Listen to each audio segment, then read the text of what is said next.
Okay, here we are with Kilroy. This is a gentleman that's been flying for many years. So tell me a little bit about yourself. What I really want to know is, when did you start flying? How did you get into flying, and why did you get into flying? I started flying RC in 66 or 67. Okay. And I got into RC because I flew control line as when I was a kid, and I used to go and watch the RC guys, and I couldn't afford it. So how old do you think you were when you started in 67? I'll give everybody his age in just a minute, but I'm just kind of... In 67, I was probably, in my 20s. Okay. Late 20s. Yeah, late 20s. All right. When I started.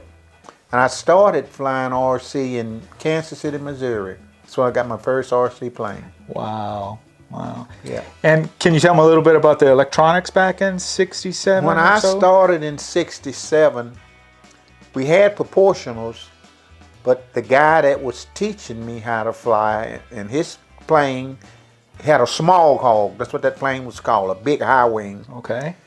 And he had a reed box. And the reed radios, you had ailerons and rudder on one side of the box, and it was on a switch. And then you had the elevator and the throttle on the other side of the box, and it was on a switch. Each control had its own toggle switch. And when you keyed that switch left or right, the control surface went to full deflection. So in order to get a smooth flight, when you were flying, you had to key that transmitter like a Western Union telegraph guy. Okay. You had to key it. So to make a right turn, you take your left hand and you'd key your aileron, and you'd go, and then back on the elevator. The plane just sort of did like that. Wow. Unless he was good. Now, the guy that taught me, he could key it up so fast that you think he was flying a proportional airplane, because he was that fast on the keys. Wow. Yeah. Wow. So let's go a little bit forward. Then you did that for a while, and I guess then you got into the full proportional radio systems. Yeah, well, I just used his, but my first airplane, I had a proportional. Okay. It was proportional. Okay. But the thing that he was teaching on was his reed. That was it. And then he helped me build my first airplane. And when we got the first plane built, I was flying proportional, which was a lot easier. Okay. Yeah. Great. So, and you just continued with that, and then you got into like the proportional, or your first one was a proportional? My first one was a proportional, yeah. Okay. Now, of course, back then, the proportional one was good, but we didn't have no end point adjustment. We didn't have no travel, no servo reversing. So when you built an airplane, you had to put everything on the right side. Wow. Like if you had an elevator, you might have to put the horn on the top, or you had to put it on the bottom to change it, because you couldn't reverse the servo. Where were you at? What area were you in? You actually... I started in Kansas City, Missouri. Kansas City, Missouri. Used to fly at a park called Swartzkopf. It's a big park out there. When used to fly on off grass on one of the big aprons, one of the big open yards.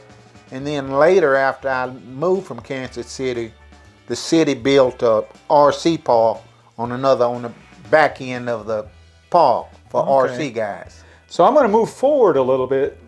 Kilroy's all about turbine jets. He is the man. And I look at one of the photos that I'll display that on camera B. He started flying jets 2003. Is that correct? Whatever that says, 2003. That was my first jet. Yeah, let's talk about that. Tell me, why did you decide to go into jets? And was it all about speed, or was it just new technology? No, it was about the engine. I'm a motorhead. Okay. And I flew 4-strokes before they were popular. I flew multiple cylinder 4-strokes, and then back in the day when everybody was flying jets, they were all ducted fans. And I told them, I said, I never fly a ducted fan. When I fly a jet, they'll have jet engines. Wow. And the first guy that came out to either North Dallas North Lake Club where the jet had one of the old JPS jets, and it ran on propane. Had a stainless steel propane tank in it, and it ran on compressed gas. Wow. And I said, I got to have one. Now, are they a lot faster back then? Were they a lot faster than a prop plane when you Oh first... yeah, they always been faster. Okay.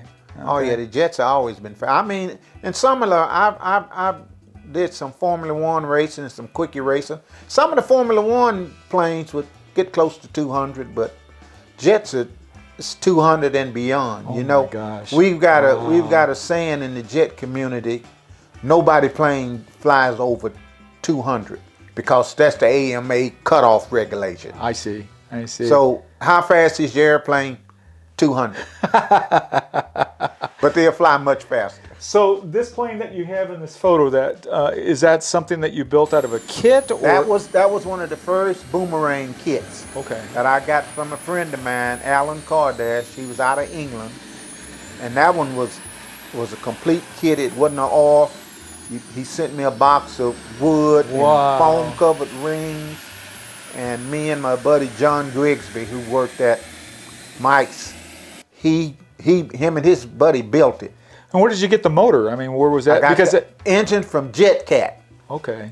And back then, it took me like 3 months because JetCat was selling all of their engines to the government for drones and for test pilots, and you'd have to wait to get one because the government was buying them all. Wow. So how many kits have you made since 2003? Because I know you do a lot of jets. And then he also bids for other pilots, just to let you know. I will put his information in the description below. So if you need to contact him, if you need help with jets, he's the guy. He is the guy.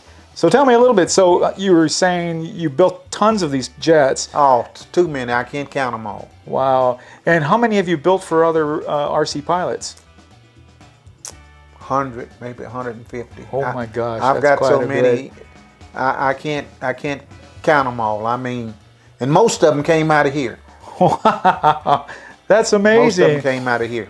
Now, are you still doing this? I'm still retired. He's 75 and he's flying jets. And I'm still flying them. Jets and turboprops. Wow.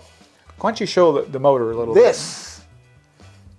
This is a turbojet, and the thrust comes from the tail cone coming out. That causes, and a turboprop, you've got what you call the core engine here, then you've got a second turbine wheel here that drives the gearbox that drives the prop.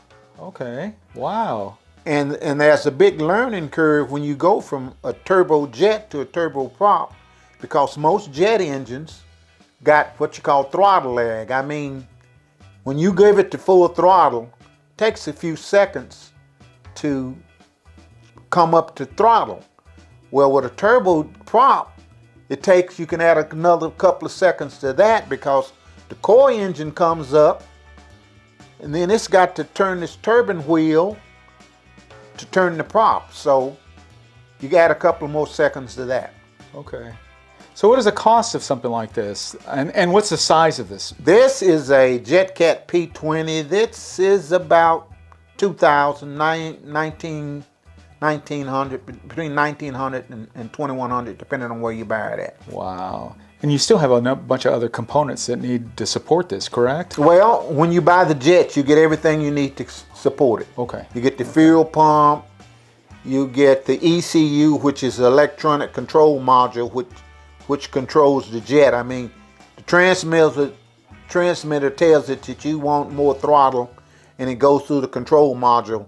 And in the control module, how you regulate the speed is you regulate the fuel flow. Okay. So it's like a speed control for the fuel pump. You want to go faster, you need to pump more fuel. You want to go slower, you need to pump less fuel. Wow. He knows jets. Here is one of his turboprop jet motors. So tell me a little bit about this. This is a JetCat turboprop engine, and it's got a turbojet core engine and a gearbox, just like a full-size turboprop, that turns the prop. There's nothing on the prop. Matter of fact, when I go to meets and it's sitting out in the wind and the prop starts turning, most people say, man, your crankshaft's broken. But it's just the gearbox. Wow. So you've got the motor that sits just behind the pipes that are coming out? Right. The pipes is just ahead of the gearbox. You've got the core engine is the front part of the turbine, and then you've got a secondary turbine wheel that drives the gearbox. Okay. The turbine engine turns about 200,000 RPM. The prop turns 9. Oh, wow. So it's a lot of reduction. Yes, wow. So I just want to mention again that Kilroy's been building these jets since 2003, and he builds for other modelers. So again, I'm going to put his information in the description below if you want to contact him for information on building, if you're needing help with building a jet, or if you want him to actually build something for you. I'm open. Matter of fact, I got an empty build table right now, and all you got to do is contact me. I love it. What do you think? I think everybody should subscribe to this channel and watch your videos. All right. And if you like this video, hit the thumbs up button that you like it. And we'll see you next time with another RC pilot. Take care. All right. That's it.